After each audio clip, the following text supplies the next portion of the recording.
Je vous comprends, hein? Et monsieur le conseiller politique du président du CETMP disait que les nouveaux journalistes qui arrivent ici, on les reconnaît par leurs questions. C'est pas pour faire injure, j'espère. Nous nous sommes déjà prononcés.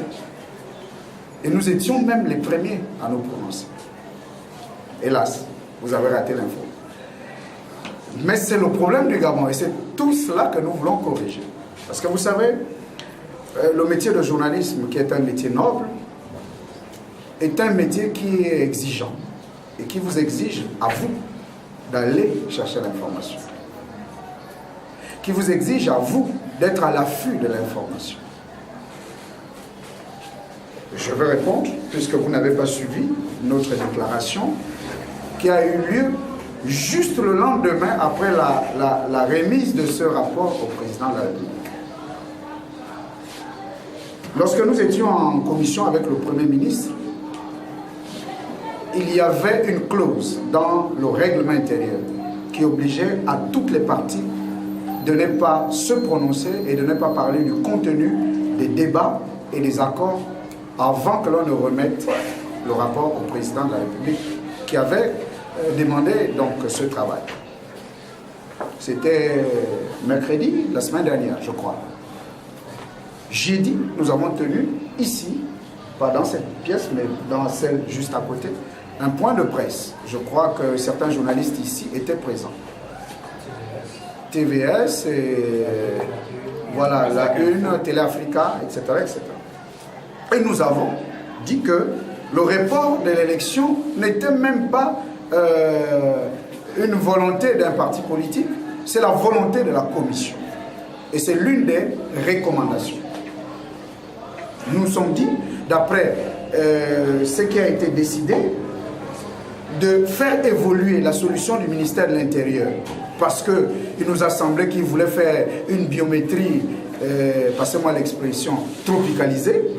Et toutes les parties se sont dit non, dans un contexte de l'émergence, un tel gouvernement mérite d'être démissionné.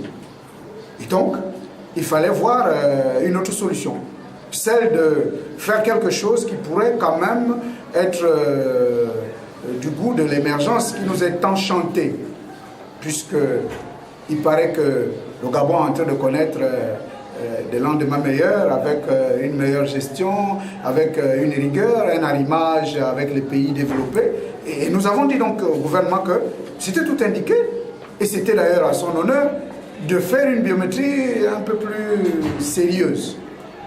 C'est pourquoi la discussion de la majorité et de l'opposition, avec les techniciens de Gemalto qui étaient là, a proposé qu'il y ait un report des élections. Au dire de Gemalto, si on lui confiait la tâche, il avait besoin, Gemalto c'est la société qui a été donc chargée de mettre en place la biométrie au Gabon. Au dire de Gemalto, il fallait au minimum 6 mois, sinon 8 mois. Et si vous avez suivi la déclaration de l'UEFA, je crois hier ou avant-hier, il ne disait rien d'autre que cela. Donc, ce n'est pas l'UEFA qui s'est prononcé.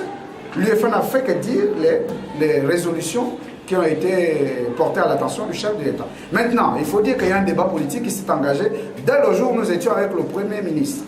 Au moment où nous partons rencontrer le chef de l'État, nous avons été étonnés de voir que la solution qui avait été retenue, c'est de remettre le document au chef de l'État et ensuite, lui, il saisirait la Cour constitutionnelle pour un report. Nous avons contesté. Nous l'avons dit au Premier ministre, nous l'avons dit au Président de la République. Que pour nous, ce n'était pas la bonne façon de faire. Il fallait au préalable changer tous nos textes et faire inscrire même dans la loi électorale que désormais, l'élection au Gabon se fait avec la biométrie qui tient compte de l'authentification. Parce que le vrai problème est à ce niveau. Le gouvernement n'a pas choisi cette façon de faire. Nous osons espérer que la réponse de la Cour constitutionnelle ne va pas aller en contre de l'esprit de l'accord politique, auquel cas nous dénoncerons justement la solution du gouvernement. Donc nous nous sommes prononcés et nous nous prononçons encore à nouveau pour que vous soyez édifiés, vous qui n'étiez pas là la fois dernière. Alors,